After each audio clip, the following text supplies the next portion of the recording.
আসসালামু আলাইকুম প্রিয় দেশবাসী। দেখেন, আল্লাহ তাআলা যদি কাউকে হেদায়েত দেয়, কারো ক্ষমতা নাই ধরে রাখার।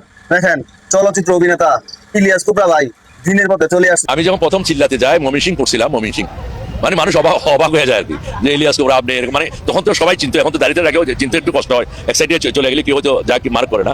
অনেকে অনেক প্রশ্ন করতো। আমি যেমন নামাজ পড়তে ঢুকলাম একদিন, শুনলাম ইলিয়াস কোবরা করতে করতে পুরা 2 তালা মসজিদ পুরা ভর্তি হয়ে গেল।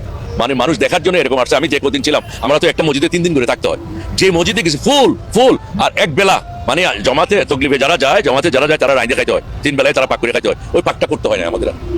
হ্যাঁ, মানে একতলা খাওয়াই, সব খাবারগুলি আমাদের বাইরে থেকে দিচ্ছে, যে বলে সবাই এখানে ইলিয়াস কোবরা এরকম আর কি। সবাই খাবারটা আমরা মানে 40 দিন খাবারটাইও মানে আমাদেরকে সাপ্লাই দিচ্ছে ওখানে। যেহেতু আমার যেহেতু টুডে টুমোরো চলে যেতে হবে, আজকেও কালকেও যে কোনো মুহূর্তে আমার চলে যেতে হবে। এই জন্য আমার এই জগৎটা অনেক আরাম লাগে, অনেক ভালো লাগে।